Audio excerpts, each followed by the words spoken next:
Aleluia, louvamos a Deus pela escola bíblica, que na verdade quem participa da escola bíblica, ele está fazendo um grande curso de teologia, porque nós estamos estudando as coisas que pertencem a Deus.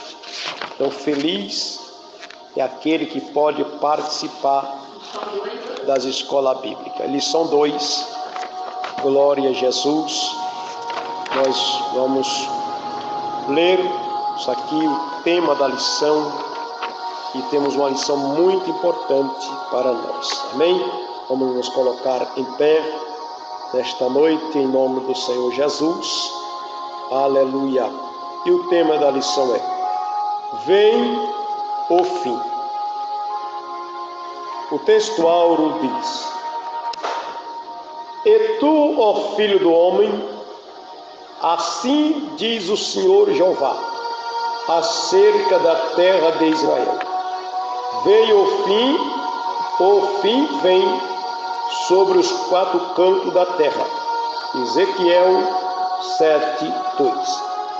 Verdade prática. O atalaia de Deus, soa o alarme do eminente perigo. Anuncia que inevitável juízo divino se aproxima. Louvado seja o nome do Senhor. Então essa é a obrigação dos atalaias de Deus, anunciar, soar a palavra de Deus, avisando que o fim está se aproximando, o juízo está se aproximando. Vamos para a leitura em classe. Nesta noite Ezequiel, capítulo de número 7, versículo 1 ao 10. A leitura em classe, Ezequiel, capítulo 7, versículo 1 ao 10. Depois veio a palavra do Senhor a mim, dizendo: E tu, filho do homem, assim diz o Senhor Jeová, acerca da terra de Israel: vem o fim vem, sobre os quatro cantos da terra. Agora vem o fim sobre ti, porque enviarei sobre ti a minha ira, e te julgarei conforme os teus caminhos, e trarei sobre ti todas as tuas abominações. E não te poupará os meus olhos, nem terei piedade de ti, mas porei sobre ti os teus caminhos, e as tuas abominações estarão no meio de ti.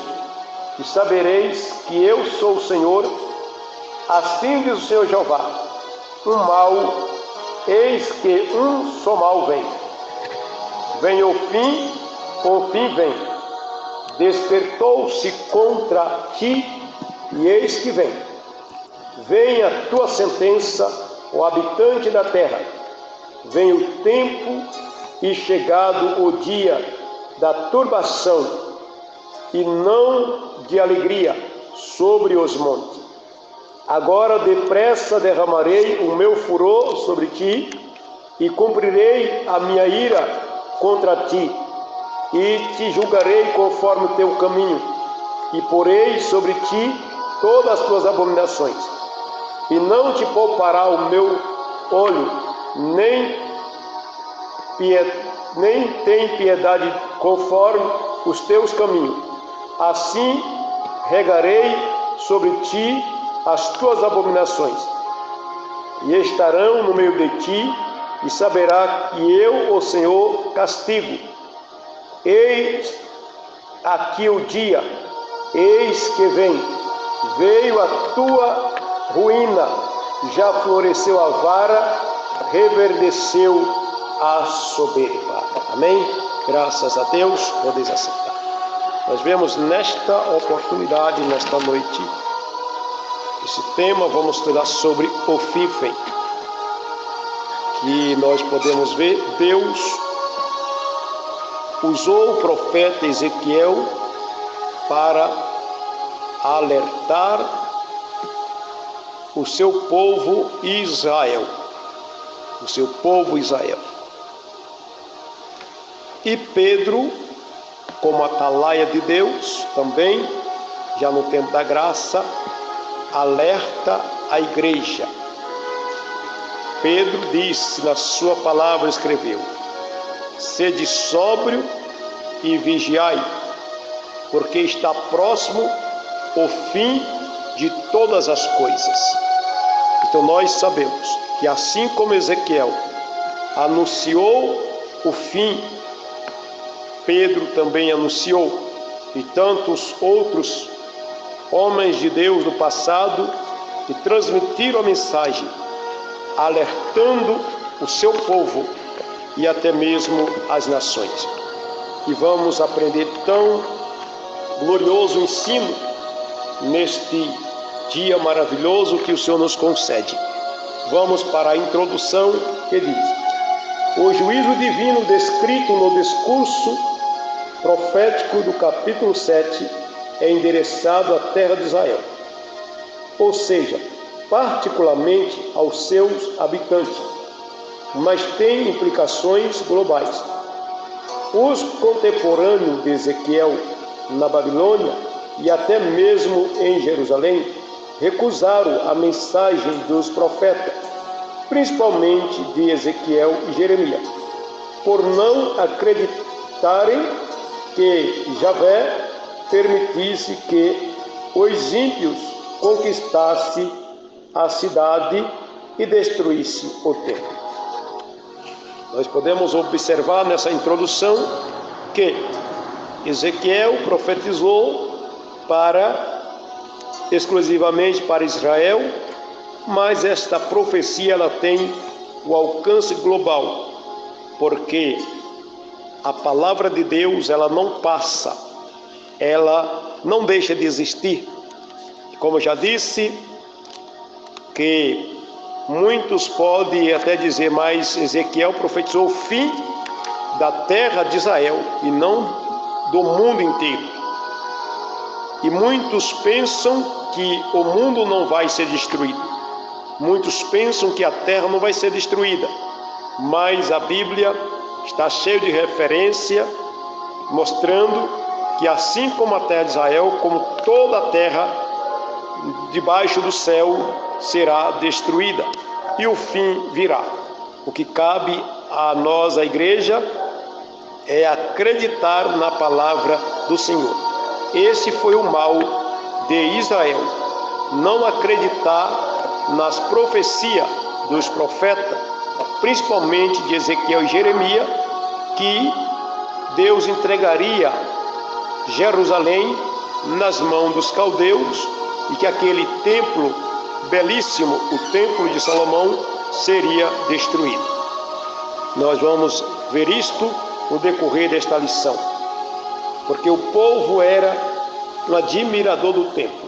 No capítulo 7 do profeta Jeremias, nós vamos observar o povo dizendo: templo do Senhor, templo do Senhor. Mas, infelizmente, vivia na rebeldia. E quantos também são admiradores dos templos, mas o seu coração não quer obedecer à voz de Deus. Vamos para o tópico 1 e subtópico 1. O tópico 1 sobre a profecia. Subtópico: introdução. Versículo de número 1 e o versículo 2. Ezequiel introduz a profecia com fórmula usual dos profetas de Israel. Veio a palavra do Senhor a mim. Nós vamos observar aqui nesse subtópico 1, que o importante aqui é que o profeta ouvia a voz de Deus. O profeta, eles ouvia literalmente, expressamente a voz do Senhor. E esta era a forma do profeta se dirigir à nação ou a uma pessoa individual. Quando ele abria a boca e dizia para uma pessoa, para um rei, para uma família, para uma nação: assim diz o Senhor Jeová. É porque Deus havia falado com esse profeta. E ele então se dirigia com esta mensagem de autoridade. E esta mensagem, quando o profeta chegava a expressar: assim diz o Senhor Jeová, porque era uma verdade, era Deus que mandava exatamente o profeta falar. Quero fazer uma observação aqui, que nós temos que tomar muito cuidado, e é uma responsabilidade muito grande para usar o nome de Deus e dizer que Deus mandou. Tem muitos hoje falando: Deus mandou falar, Deus está mandando eu falar, o Espírito Santo está mandando eu falar um negócio aqui. Ai daquele que usar essa expressão, sendo que Deus não mandou ele dizer nada. Os profetas só usavam essa expressão, assim diz o Senhor Jeová, somente quando eles ouviam a voz de Deus. E nós vamos observar nesse primeiro subtópico sobre a introdução, é que isto mostra que Deus é a fonte da profecia. Isso está escrito em 2 Pedro, capítulo 1, versículo 20 e 21, quando fala que nenhuma profecia é de particular interpretação, mas que os homens santos falaram inspirado pelo Espírito Santo de Deus. Então, as profecias bíblicas, ela tem uma inspiração divina. Ficamos nesse primeiro subtópico, que os profetas ouviam a voz de Deus, e que nós possamos ouvir a voz de Deus falar conosco, pois quando ouvimos Deus falar conosco, podemos afirmar essa expressão: assim diz o Espírito Santo. Mas se Deus não falar conosco, nós temos que ter a sabedoria como Paulo. Paulo era um homem sábio. Paulo não colocava o nome de Deus em todas as mensagens que ele ia pregar, porque ele separava quando era Deus falando com ele e quando era uma colocação sua. Quando era Deus, Paulo dizia assim: manda o Senhor e não eu. E quando era ele dizia: digo eu e não o Senhor. Então, que nós possamos separar as coisas, porque nem tudo é Deus. E ai daquele que disser: assim diz o Senhor, sendo que o Senhor não falou. Vamos para o segundo subtópico: extensão. A expressão hebraica Adama e Israel, para a terra de Israel, aparece 17 vezes no livro de Ezequiel e em nenhum outro lugar do Antigo Testamento. Isso indica a ira divina sobre o povo de Israel no seu próprio território. Então veja que Ezequiel foi o único profeta que foi chamado por Deus para profetizar o juízo divino por causa da rebeldia do povo. E nós vamos entender aqui que Deus, ele criou a terra não para ser destruída. Deus criou a terra para ser habitada, mas por causa da desobediência do povo, então Deus decidiu um dia destruir a terra. Nós vamos ver isto no livro do Apocalipse, capítulo 7, verso 1, e também no livro do profeta Isaías, capítulo 11 e o versículo de número 12. Então a terra foi criada para ser habitada. Por isso que muitos até dizem: não, mas Deus não criou o mundo para ser destruído. Jamais Deus vai destruir a terra. É claro, verdade, Deus não fez a terra para ser destruída, mas por causa da desobediência, da rebeldia do povo, do pecado do povo, contaminou a terra. E uma vez que a terra está contaminada, a terra será destruída. No livro do profeta Isaías, capítulo 24, versículo 4 e 5, diz bem claro que a terra está contaminada por causa dos seus moradores. A terra foi criada pura, a terra era pura, mas o pecado da humanidade acabou contaminando a terra. E nós vamos observar agora aqui no terceiro subtópico. Quando? Tem um dia. Alguém pode até dizer, desde que a terra existe, Deus nunca destruiu a terra. Sim, mas um dia vai ser destruída. Muitos podem dizer, Deus destruiu a humanidade, como no tempo do dilúvio. Deus não destruiu a terra, e sim os homens. Verdade.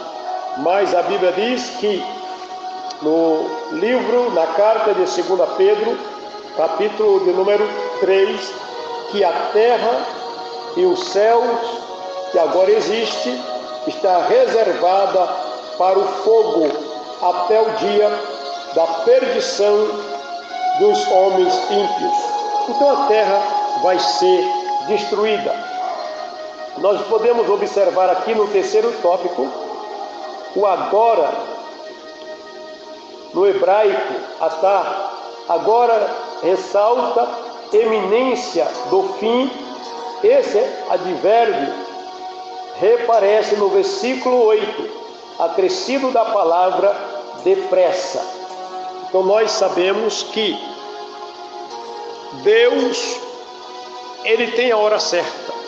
Inclusive a Bíblia diz que o dia do juízo já está marcado, já está determinado por Deus.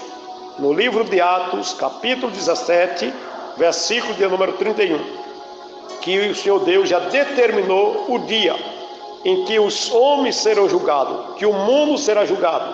E isso vai trazer juízo sobre toda a terra, e é exatamente no dia do juízo que a terra também será destruída. Nós podemos compreender que a palavra do Senhor, ela é bem clara. A sua revelação é profunda e verdadeira. Por isso, devemos crer nas profecias bíblicas. E não tem como distorcer esta palavra. Vamos para o tópico 2 e o subtópico 1. Tópico 2, sobre o fim. Subtópico, sentido. A palavra fim, do hebraico, rapis, fim, destruição, ruína, morte, condenação. Então é isso que significa a palavra fim.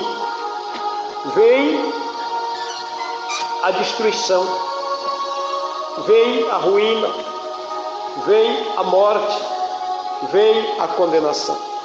Então a palavra fim, ela se resume nestas palavras. Isto mostra que a destruição vai vir. A destruição vai chegar. A ruína vai chegar. A morte vai chegar. A morte aqui é a condenação eterna. E a condenação.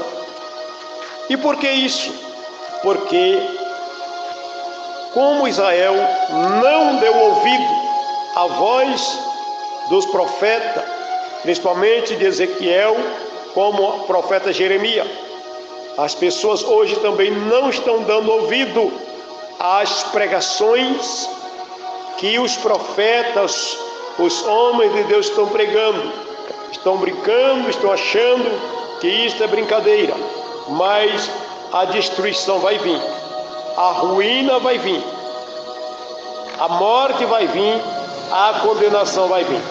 Para Israel veio muitas vezes Deus usando as nações inimigas, mas também vai chegar o fim, literalmente, da terra de Israel. Deus, ele castiga E nós sabemos que a grande tribulação vai chegar, aonde a destruição, a ruína, a morte, a condenação vai vir depressa. E infeliz é aquele que não der ouvido à voz dos profetas e tem anunciado a mensagem do Senhor. Nós vamos observar aqui neste primeiro subtópico do tópico 2 que este é o significado para a palavra fim. Trata do substantivo usado em contexto de julgamento. Nós vamos ver no texto de Gênesis, capítulo 6, verso 13, Amós, capítulo 5, verso 18 a 20, e o capítulo 8, verso 2. Ele aparece 5 vezes no versículo 2, 3 e 6, num discurso poético, cujo objetivo é causar impacto nos leitores originais.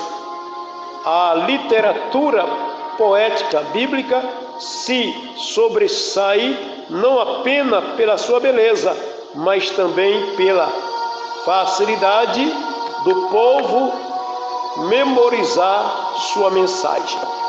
Então, o que faz a mensagem de Deus? O homem de Deus, ele transmite sempre uma mensagem bem clara, bem nítida, para que as pessoas possam ouvir. O homem de Deus, ele transmite sempre uma mensagem de forma que todos os seus ouvintes possam entender.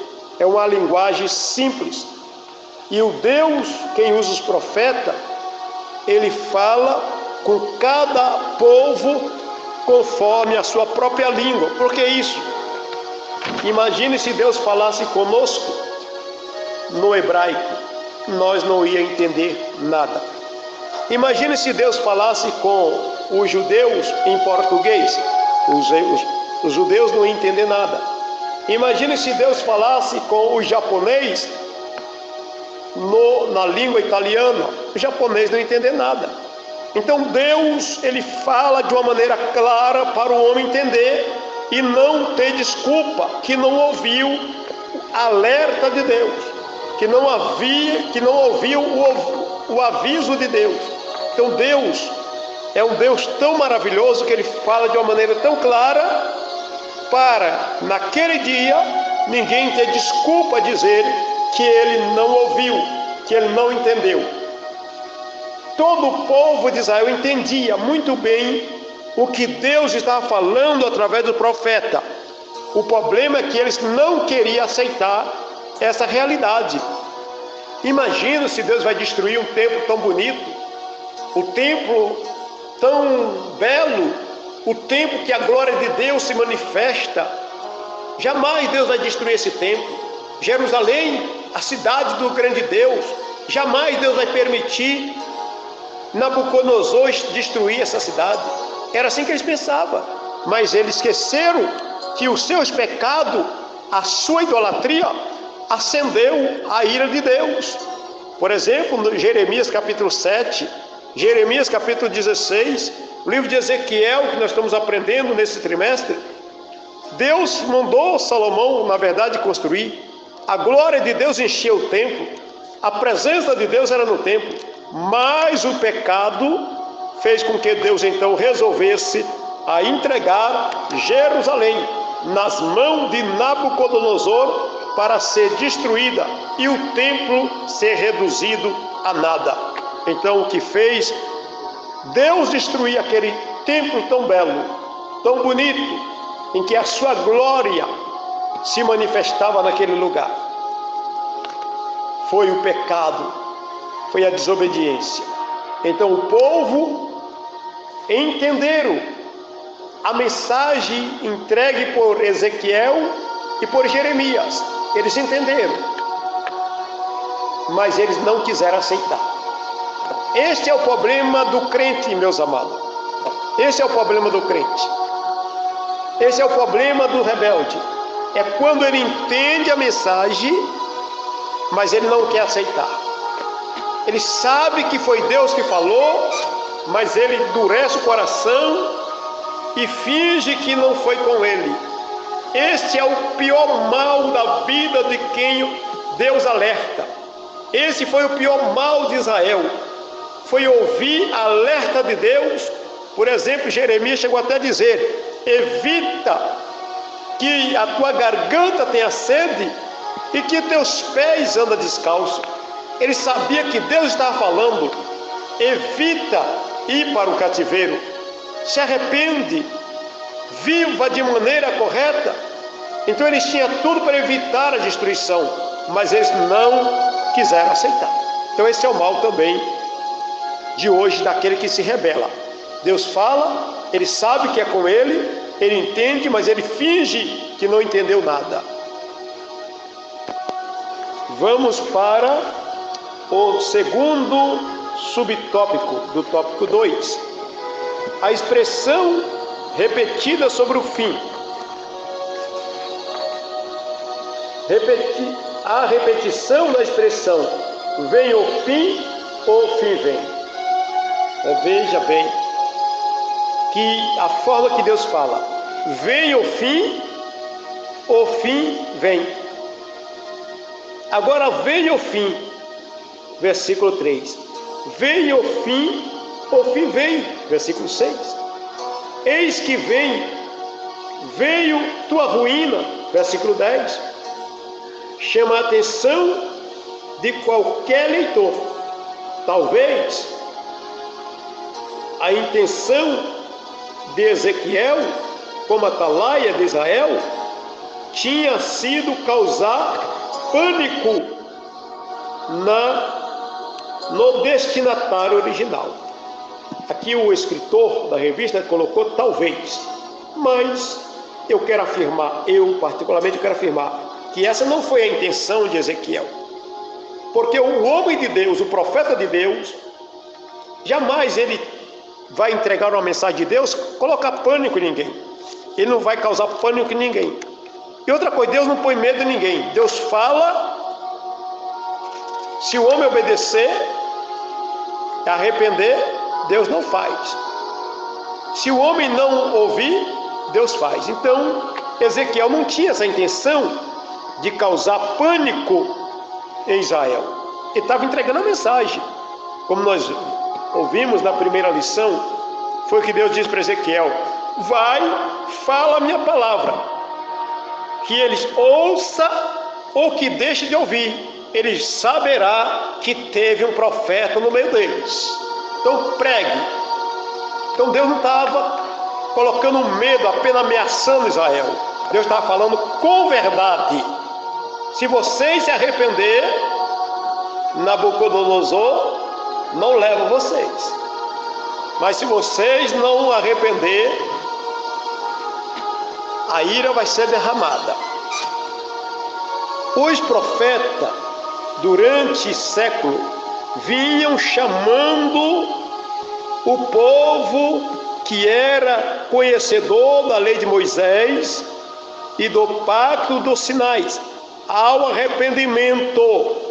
Agora o povo estava sendo informado de que o juízo divino era real. Então, aí sim, Deus estava chamando o povo para arrepender. Por quê? Deus estava chamando o povo ao arrependimento. Porque diz a Bíblia no livro de Ezequiel que Deus não tem prazer na morte do ímpio, mas que todos se arrependam. Nós vamos observar no livro de Atos, capítulo de número 17, versículo 30, diz a Bíblia: e Deus não leva em conta os tempos da ignorância, mas anuncia agora em todos os lugares e a todos os homens em todos os lugares que se arrependa. Então Deus, ele anuncia o evangelho ele anuncia o juízo e ele anuncia o arrependimento. Ou seja, Deus não pega o homem de surpresa. Não, Deus não é assim. Deus não pega uma família de surpresa para chegar e destruir, para castigar. Deus não pega uma nação de surpresa sem avisar. Deus não é injusto. Se Deus fizesse isso, Deus seria injusto. Mas Deus, ele é justo. Primeiro, ele avisa. Veja que o amor de Deus, o anúncio do fim faz parte do amor de Deus. Primeiro ele avisa. Nós podemos ver isso até com as cidades de Nínive. Por exemplo, uma nação pagã, os assírios, um povo cruel. Deus não pegou a cidade de Nínive de supetão e já destruiu, não. Deus deu uma oportunidade. Deus mandou o profeta Jonas e avisar o juízo. Ao fim está vindo, Nínive. Vocês têm 40 dias para arrepender. Vocês têm 40 dias. Daqui 40 dias eu vou destruir. É assim que Deus faz, irmão. Deus é justo. Deus não pega ninguém de surpresa. Porque Deus não é um Deus carrasco. Deus é um Deus amoroso. E por ele ser um Deus amoroso, ele avisa antes que o fim venha. Então, por quê? Porque Deus está chamando ao arrependimento. Deus quer que a nação se arrependa. Deus quer que a família se arrependa. Deus quer que o homem individual se arrependa, porque o fim vai chegar. E assim como Deus usou Ezequiel para anunciar o fim, Deus está usando hoje os pregadores através das Escrituras Sagradas, que é a maior revelação divina, dizendo que o fim vai chegar. Louvado seja o nome de Jesus. Vamos para o subtópico 3, a repetição da sentença. O versículo 4 e 9 estão repetidos. Ninguém deve se surpreender com a intensidade desse juízo anunciado de antemão, pois é compatível com a natureza divina. Naum, capítulo 1, verso 3. Um dos objetivos desse juízo é a erradicação da idolatria e das abominações, visto que a casa de Israel recusou esse remédio pelo arrependimento. Vamos ler esse versículo, irmão. Segundo livro de Crônica, o capítulo de número 36, segundo livro de Crônicas, Israel recusou o remédio. Capítulo de número 36 e o versículo de número 16 diz assim: porém, que situação dos mensageiros de Deus, o próprio povo de Deus, zombando dos mensageiros de Deus. Será que isso aconteceu somente com Israel? Ou com muitos crentes, com muitos que se diz povo de Deus, que faz parte da igreja, estão zombando dos mensageiros de Deus? Povo que não só zombando, desprezaram as suas palavras. Será que não tem crente desprezando a mensagem de Deus hoje?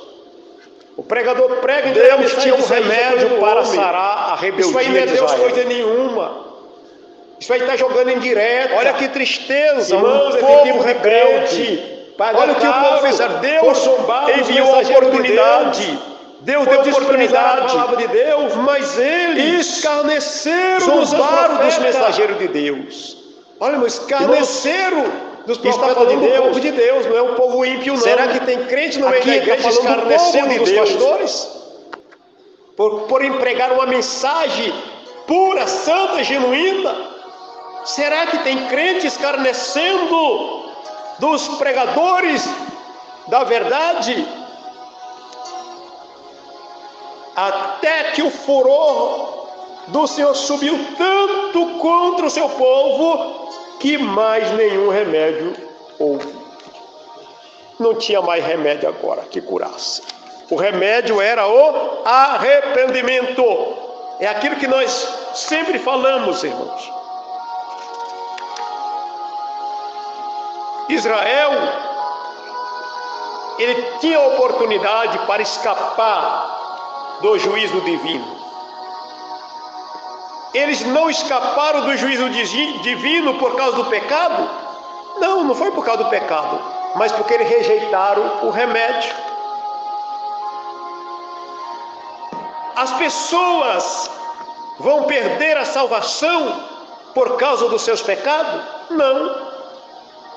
Porque eles vão perder a salvação então? Eles vão perder a salvação porque rejeitam o remédio que é Jesus Cristo. Porque o mais vil pecador, se ele aceitar o remédio, ele é sarado. Então, o que vai levar o homem à condenação eterna, à destruição eterna, à ruína eterna, à morte eterna, não é o pecado que ele vive praticando, mas sim a rejeição do remédio que é a graça de Deus. Israel chegou ao ponto de não ter mais remédio para eles. Que situação! Que Deus nos livre, que Deus nos guarde desse espírito de rebeldia, de zombar do mensageiro de Deus. Louvado seja o nome de Jesus. Vamos para o tópico 3 e subtópico 1. Já floresceu a vara. Ezequiel faz uma analogia botânica, uma metáfora que se perdeu no tempo. A palavra profética anuncia: veio a tua ruína, já floresceu a vara, reverdeceu a soberba. Vara fala de correção, irmão. Vara fala de correção. E Deus tem a vara de correção. Como diz o irmão, que Jesus, a expressão que ele usa, que Jesus é igual chinelo de mãe. Uma hora ele pega. E Deus tem uma vara. E quando a vara de Deus pega, ai do soberbo, que Deus desce a vara sem pena e sem dó. O que essas palavras significam?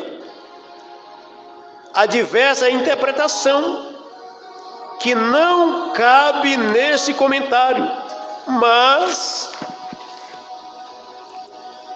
dentre as três principais, a mais aceitável é que considera essa vara como o rei Nabucodonosor, assim como o rei da Síria foi o chicote de Deus para açoitar Samaria, os filhos de Israel, o reino do norte.